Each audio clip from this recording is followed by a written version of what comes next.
High, আমি সুস্মিতা ই রান্নাঘরে আপনাদেরকে স্বাগত। আজ আমি অনেকদিন পরে এসেছি আপনাদের সঙ্গে একটি রেসিপি শেয়ার করব।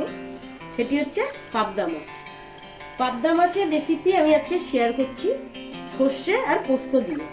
আপনারা বাড়িতে এটি সহজেই বানিয়ে নিতে পারবেন। অনেকেই হয়তো খেয়েছেন, তো আজকে আমার দেওয়া রেসিপিটি করে একবার বাড়িতে দেখবেন কেমন লাগে আপনাদের খেতে। আমাকে অবশ্যই কিন্তু জানাবেন। তো চলুন শুরু করে দেওয়া যাক আজকের আমার রেসিপি। এখানে আমি 500 গ্রাম পাবদা মাছ নিয়েছি। মাছগুলিকে আমি ভালো করে ধুয়ে নিয়ে তাতে নুন, হলুদ আর 1 চামচ সর্ষের তেল দিয়ে 10 থেকে 15 মিনিট মাখিয়ে রেখে দিয়েছিলাম। আর নিয়ে নিয়েছি এখানে সর্ষে পোস্ত বাটা, নিয়ে নিয়েছি টমেটো বাটা, আর নিয়ে নিয়েছি ধনেপাতা কুচি আর আদা কুচি। এই কটা জিনিস দিয়ে আমি আপনাদেরকে আজকে রেসিপিটি বানিয়ে দেখাবো। ফ্রাইং প্যান গরম হয়ে গেছে, এতে আমি 2 চামচ সর্ষের তেল নিয়ে নিয়েছি। এবার তেলটিকে আমি খুব ভালো করে গরম করে নেব। তেল আমার গরম হয়ে গেছে, এবার এতে আমি এক এক করে মাছগুলোকে ছেড়ে দিচ্ছি।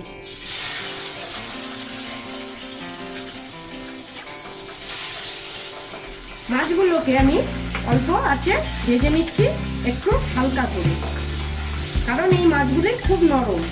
আপনারা খুব হালকা করে কিন্তু মাছগুলিকে উল্টে নেবেন।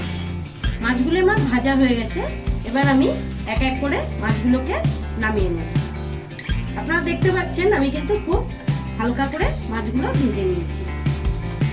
আমি এই মাছের তেলে আরেকটুখানি তেল অ্যাড করে দিলাম। তেল গরম হয়ে গেলে আমি এতে 1 চামচ কালো জিরে দিয়ে দিচ্ছি। কালো জিরেটাকে আমি একটু নাড়িয়ে চাড়িয়ে নিচ্ছি। এবার এতে আমি আদা কুচিগুলো দিয়ে দিচ্ছি। এবার 2 থেকে 3 মিনিট নাড়িয়ে নেব। আদার কাঁচা গন্ধটা চলে গেছে। এবার আমি এতে টমেটো পেস্ট আগে থেকে করে রাখা সেটাকে দিয়ে দিই। এখানে আমি একটা বড় সাইজের টমেটো পেস্ট করে রেখেছিলাম।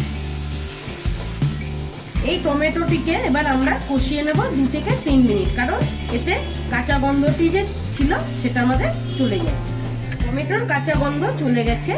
এবারে আমি আগে থেকে সর্ষে আর পোস্ত যে বেটে রেখেছিলাম সেটির পেস্টটি দিয়ে দেব।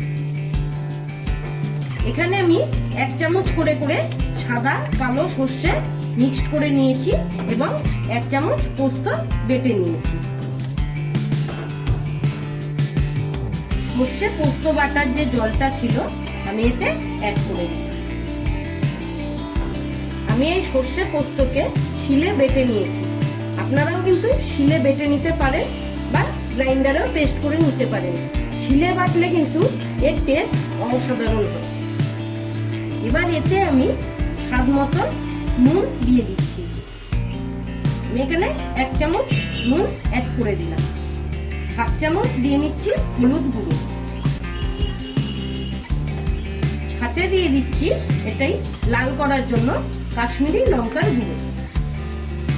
আপনারা দেখতে পাচ্ছেন কত সুন্দর জমকালো একটা কালার কিন্তু এসে গেছে আমার রান্নায়। আপনারাও ঠিক এইভাবেই বাড়িতে করবেন, খেতে অসাধারণ লাগবে। আমি এখানে জল অ্যাড করে দিলাম, কারণ আমরা একটু গ্রেভি খেতে পছন্দ করি। আপনারা আপনাদের জলটি কিন্তু স্বাদ অনুসারে এবং অবশ্যই পরিমাণ আপনারা যতটা খেতে পছন্দ করেন সেরকম ভাবেই দেবেন। আপনারা দেখতে পাচ্ছেন গ্রেভি কিন্তু কত সুন্দর ফুটছে। এবার আমি এতে এক এক করে মাছগুলোকে ছেড়ে দেব। যখন মাছগুলিকে ছাড়বেন খেয়ালে রাখবেন মাছগুলি যাতে ভেঙে না যায়। খুব আস্তে আস্তে কিন্তু মাছগুলোকে তুলে এতে ছেড়ে দেব। মাছগুলো দেখুন কত সুন্দর কিন্তু ফুটে উঠেছে। গ্রেভিটা যাতে ভালোভাবে ঢুকে যায় মাছগুলোতে, তার জন্য আমরা কিন্তু এখানে 2 থেকে 4 মিনিট ফুটিয়ে নেব।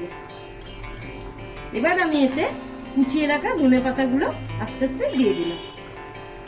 এতে আমি আমাদের স্বাদ অনুসারে 2টো কাঁচা লঙ্কা ফেলে দিলাম। অবশ্যই কাঁচা লঙ্কাগুলো চিড়ে দেবেন, এতে কিন্তু গ্রেভির টেস্ট আরো বেড়ে যায়। পাবদা মাছ আজ আমি সর্ষে পোস্ত দিয়ে দেখালাম। আবার আমি একদিন আপনাদের কাছে পেঁয়াজ রসুন বাটা দিয়ে করে দেখাবো। দুটোই দু রকমের স্বাদ। আপনারা অবশ্যই বাড়িতে বানিয়ে খাবেন এবং আমাকে জানাবেন কেমন লাগলো আপনাদের রেসিপিগুলো।